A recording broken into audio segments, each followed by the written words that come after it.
What are you doing? If you wish to have words, come closer.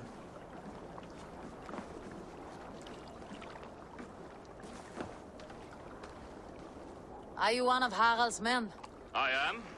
The king wishes to make a survey of the land he now rules. Nothing more. Let me ask, are you one of the conquered? Did Harald take your lands as well? No.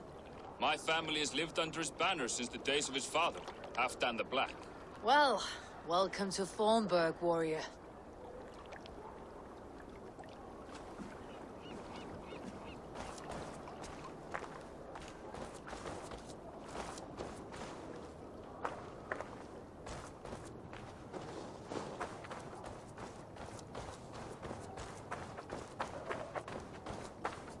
I don't like the way those soldiers watch me.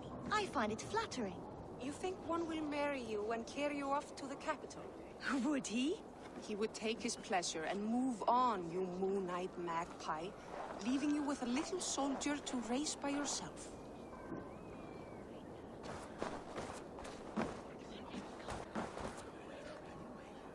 It's Eivor.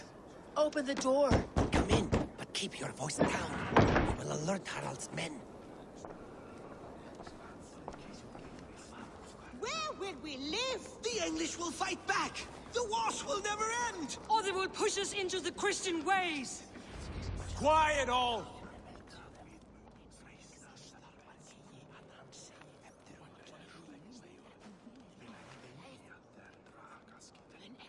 Two days ago, we rid this land of Kjotve and his dogs.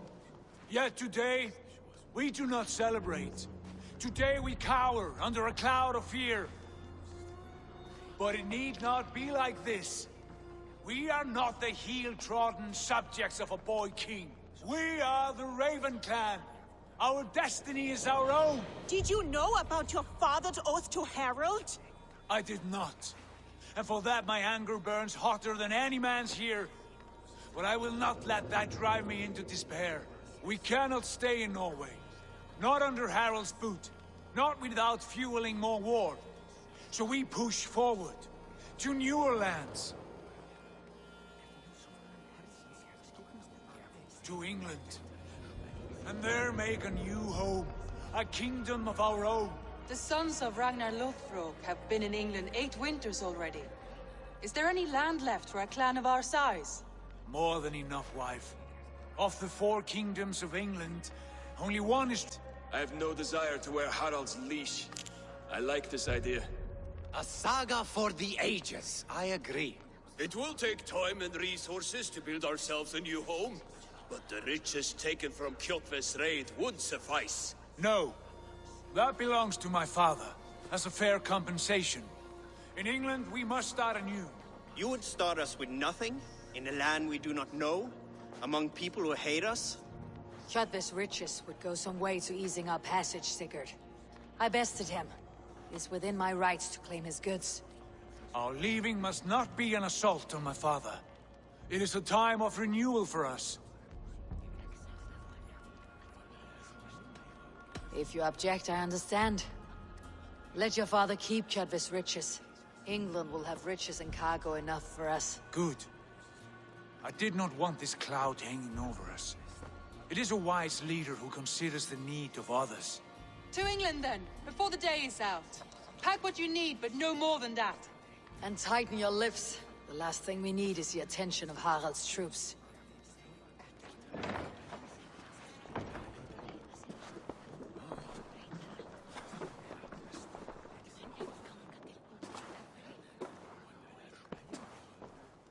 How much did you hear?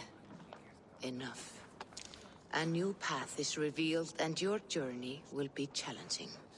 Will you not join us? For my mother's sake, I cannot. But our threads will cross again before... Until then, farewell.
Eivor, the wind favors us. We should set sail without delay. You made quick work of packing. Well done. The dream of new lands is a powerful lure. As is the promise of glory. But the act of leaving so beloved a home, there is a sadness cast. Then let fate guide our journey. Are you ready? I am ready. Let us take to the water and leave unbothered while we have the chance. That chance is past. Look! Fate flies on swifter wings than we. King Harald's banner.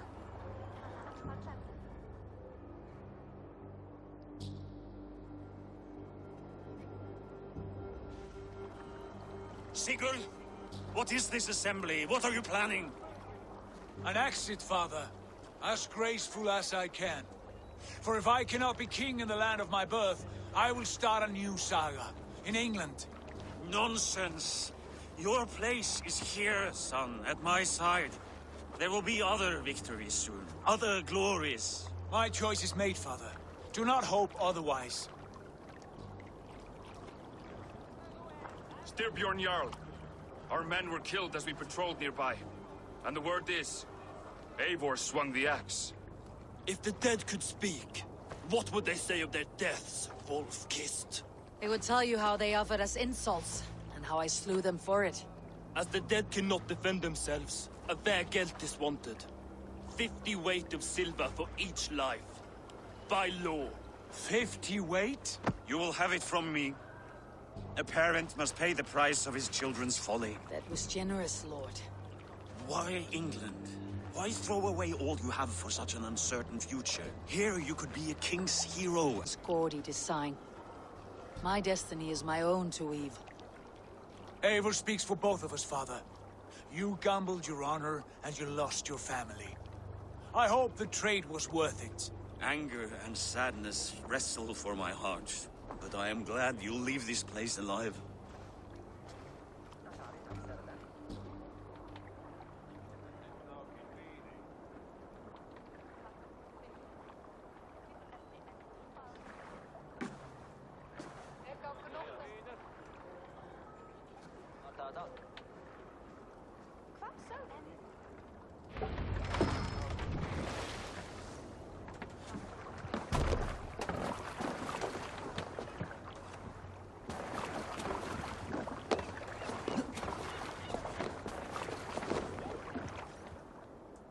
Time for tears is over, you weeping sacks of wool! Put some muscle into those pulls! Ration your strength, dog. We have an ocean to cross. All right, you lazy backrout. Sigurd, what's our course? The sons of Ragnar established a settlement near the coast. We set sail for them. Ragi, sing a song to lift our hoof. To rouse the gods! Inspire a mighty fart from Thor to speed us on our way! An ocean lies before us, Eivor, and on its far side, a new kingdom awaits. You know England well from your travels. I spent a season in their kingdom of Mercia. By now, the sons of Ragnar will have claimed its heart. Do we mean to join their army? They will join ours. In time, all of England will know of Raven Clan and the glory we brought to that fractured land. So to England! Glory and destiny! To England! To England! For Valhalla!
In a lecture at the University of Cambridge, Dr. Circa told a worried audience that scientists have few answers for them. Since the mass coronal ejection of 2012, the strength of the Earth's magnetic field has increased by a factor of 50,000. This has resulted in huge disturbances in radio and satellite communications, dangerous bands of radiation around the poles, and as we can all see from our window, an aurora borealis that never burns away. Unfortunately, we are stumped as to why this is happening, and if we cannot find an answer soon, it may change the way we live, the way we communicate, even the way we evolve, forever. Dr. Circa went on to say, Bought you more electrolytes?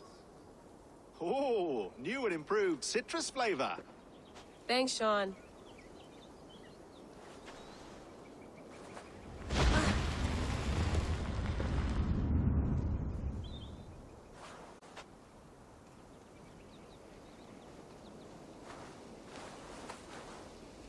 How do we fix this?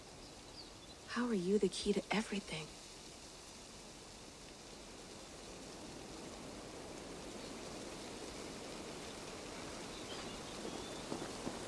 You're a long way from home, Eivor.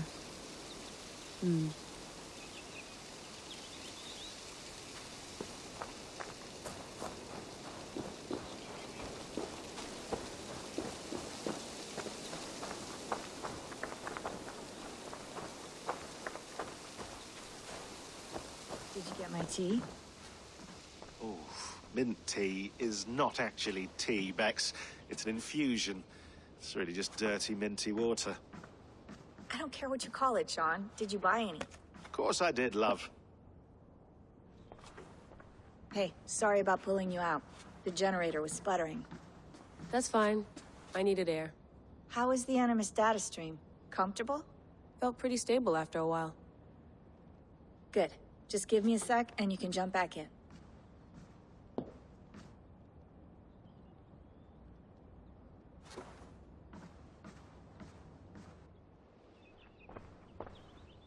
Another satellite came down. Did you see? I did. One of Abstergo's. That's good. Well, most of North America just lost its GPS service, so depends what you mean by good, really. Right. Even when we win, we lose. Whenever you're ready, you can jump back in.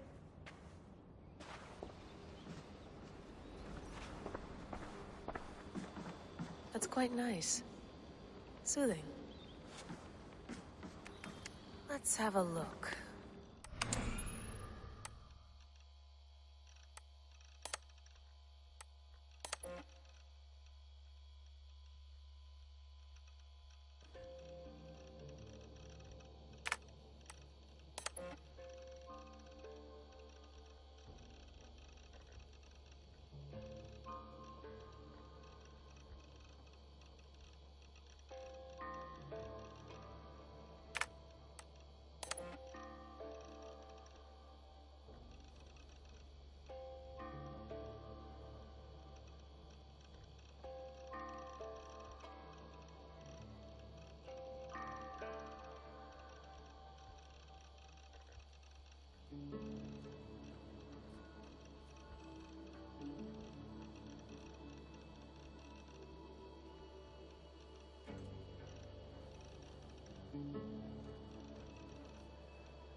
might be interested in this. Conversations that Bex and I had with Desmond back in 2012. December, I think. Just candid talks, that's all. We didn't square any circles or write any beat poetry. But he did have some interesting insights into his time in the Animus and what it means to be an assassin. Anyway, have a listen. You might find you and he had similar experiences, so, well, let me know what you think. Unless it's to tell me I sound like a total prat in these recordings. If that's the case, just say nothing. I mean, I did have a slight cold at the time I recorded these. That's probably why I sound odd. Anyway, okay, I'm done anyway, so turn off. Turn off. Oh, it's actually just a button. Sorry, here we go.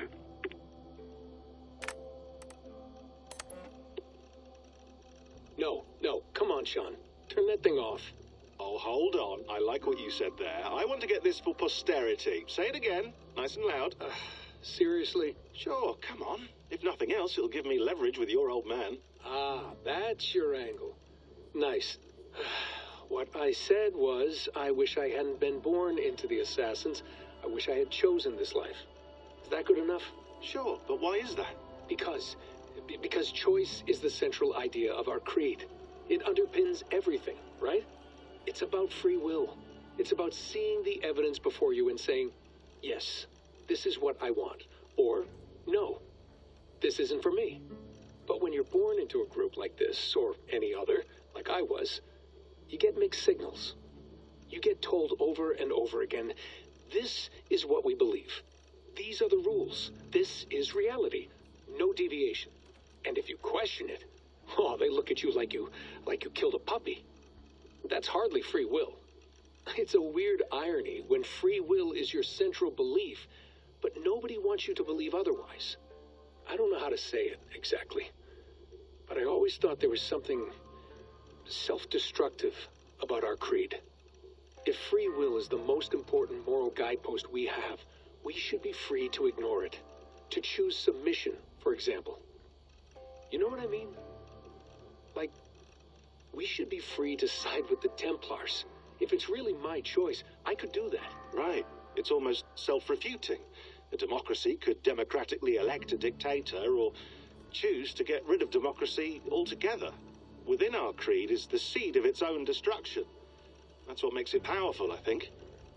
And fragile. Right. The more freedom you have, the more risky it is, you know? Anyway, my dad has mellowed over the years, but he was strict when we lived on the farm. He ran a tight ship. I never got the impression that I was free to choose my path forward. Our creed, our tenets, they were drilled into my head. By the time I was a teenager, I was following these rules out of a sense of duty. This was just what we did. That happens to a lot of organizations over time. The stagnation sets in, you know? The fundamentalism. Yeah. Following the rules becomes more important than achieving whatever goal you set out for yourself. And people start to lose sight of the reason the rules exist. That's called deontology, or a form of it. Following a rule for its own sake, and not for the consequences it has. Yeah, but that feels backwards, doesn't it? Well, I think so. Following a rule is the easy part. Praying, taking a sip of wine, munching on a wafer. Rituals that give comfort. But that's just going through the motions. It makes people feel like they're doing something. When the hard work is, well, actually getting off your ass and doing something productive. I think people just want boundaries. Tight boundaries. They want to see the four walls that pen them in. I don't disagree. Anything outside that, anything that makes life more complex, that's scary. That's why I envy you. You chose this life. You went through that process, and you decided, yes, I believe in this. Sure. It didn't stop me from being an insufferable know-it-all as a teenager, but I see your point. I would have loved to have been a know-it-all. I knew nothing. Not until you guys found me. Yeah. It wasn't until I met you, and Bex, and Lucy, that I knew. I knew I wanted to be an assassin. Oh, thanks, Des. Come here. Bring it in, bud. I don't normally like touching, but I'll make an exception now. I am not hugging you. You sure? Because I smell very nice today. Can you just turn that off?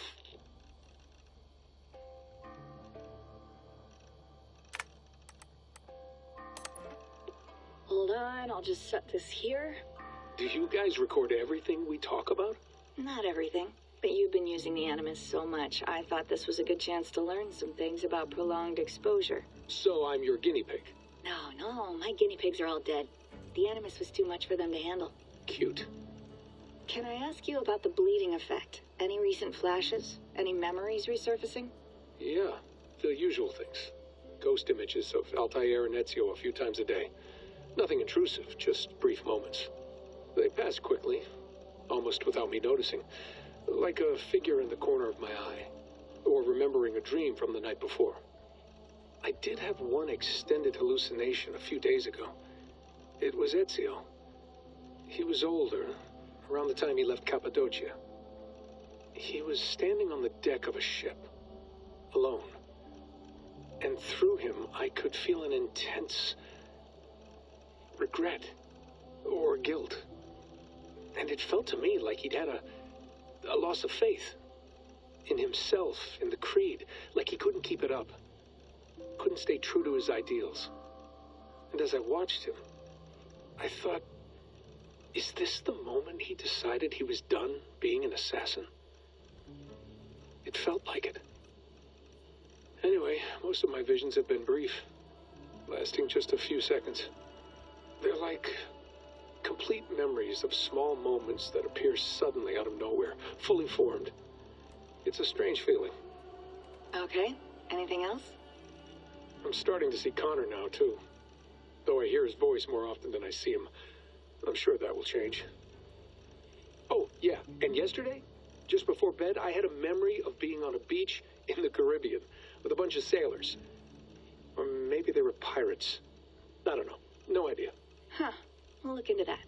And how do you feel in general? In general? Well, I feel older, for one. Much older. And it's strangely comforting. I'm collecting the memories and skills and thoughts of so many people. I feel like I've lived a few hundred years or more. Is it possible that if I do this for too long, it'll push my own memories aside? That I'll be everyone but myself after a while? It's possible. That's called identity substitution. It's happened before, but it's rare. And someone with your background shouldn't need to worry. My background? You mean someone with my genes? My abilities? You have Isu DNA, and that lets you see things and do things and withstand traumas that other people can't. And I can suffer in ways that others can't. That's not something to be proud of. You mean the apple? Yeah. It has a pull, Bex. It tugs at my brain. It talks to me. Teases me. Drives me mad. And what I did to Lucy... God damn it. Nothing is worth the damage I did. The pain I caused. I know. But you're special. That's the point. I'm not special, Bex. I'm lucky. That's all. I understand. We're assassins. It's our creed that makes us different, not our genes, not our blood. Anyone can join us. That's true. But let's leave that aside for a second. What I want to know is, have you ever had any Isu memories resurface? Isu memories? I don't think so. I can't even begin to imagine what that would feel like. I think you'd know if you did. Maybe one day. We might be able to induce something. Jesus, let's fix the world first, okay? Before we start digging up my ancient ancestors. Deal. With my luck, I'll be related to some third-rate Isu like Sisyphus or something. Way to aim high, buddy. Hey, you gotta.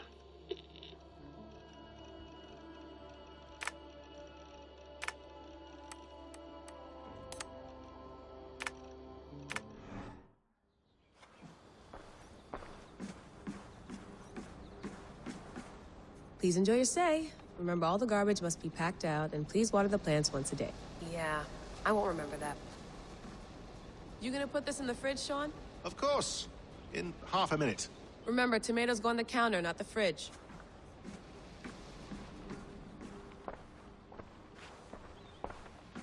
You mind if I put some music on? Go for it. Cool.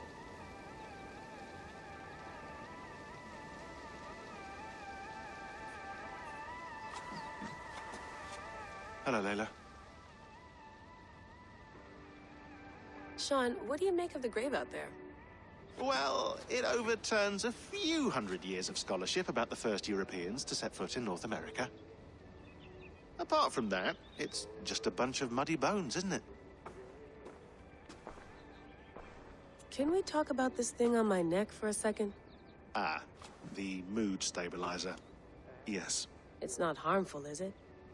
I mean, I feel good, but I want to make sure there's no side effects. There shouldn't be.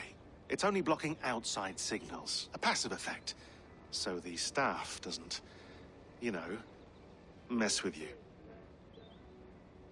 Sean, what happened last year, I had no control over that. I tried to resist. I understand. And your old team, maybe they don't. But we've seen that sort of thing before.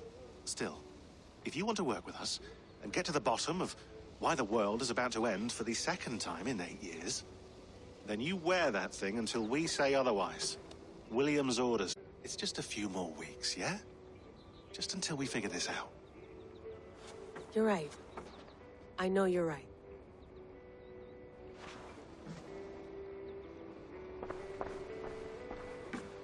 I went through hell to bring you here. It had better be worth it. Feeling okay? Better. But I'm worried that it could happen again. The 2 data streams.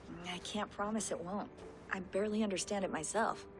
It felt like 2 minds, fighting over 1 brain. It hurt like a shotgun to the head. Right. There's something about this Viking's DNA sample that feels dense, noisy. Could it be the staff? Interfering somehow? How do you mean? My headaches, my temper. They started the day I got that thing. I hope you're not making excuses for, you know, your friend. Jesus, no. I'm not. Sorry. Just take it easy. And if you feel yourself slipping again, let us know. I'm trying.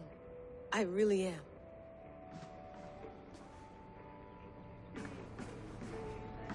Sean, don't forget to water the plants while I'm under, okay? I'll add it to the calendar and tattoo it on my leg.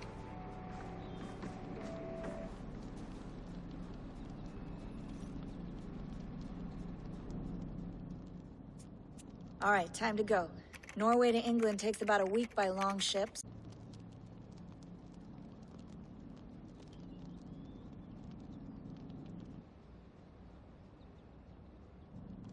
Layla, you okay? Sorry. Can you play the message again? We have the transcript. If you're looking for something, I can No, go and... I want to hear it. Okay. I don't mean to be cryptic. It's just... that message led us here. To this place. To a Norse grave in North America. So those bones out there are the only lead we have. Our only chance at fixing this planet before it's too late. Here it is. I lived, I died, and now I sleep. And in my sleep I dream. And in my dreams I see an end to the doom that will grip the earth once again. Find the wolf-kissed. Find the mad one. Find me. And save us all from another death. Unsettling, that is. That pulse in the message. Are you sure it's just coordinates? Nothing else? Nothing I can find. Okay, I'm ready. Here we go.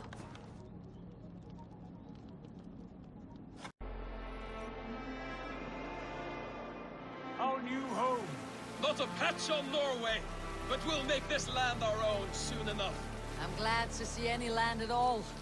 And will be happy to have my feet on solid ground again.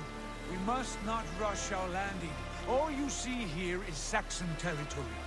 The Kingdom of Mercia, largely unpacified. There will be eyes watching us from the trees, with bows drawn and traps set. We must be wary. Randi! Dig in your oars is the horizon. Understood. May Thor bless you all on your way. We will see you soon. Sail on. Yes! I'm ready for whatever these green-thumbed fairy folk have to throw at us. Sigurd, do the sons of Ragnar know that we're coming? They do not, but they will not scoff at our visit. Of the 4 kingdoms in England, the sons of Ragnar have settled only one. The rest is ripe for the taking. Do we mean to join their army? No, no. We will speak with them, get the lay of the land, and carve this country into as many pieces as we see fit. Look ahead there! Is that what passes for a town? Plain brick in a single rune to their timid god? That rune is called a root, Doug. The cross upon which their god was sacrificed. It sits atop a monastery, a place of worship. That cross killed their Christ, and now they display it in worship? Bizarre. We carve idols of our gods and make wishes before them. Like our sacrifices to Odin, the One-Eyed. But we do not worship the wolf that kills him. That is the difference. Whatever strangeness we see in these Saxons, they must think the same of us. The hammer! Now there is a symbol worthy of a god. A bolt of lightning would take that cross clean off.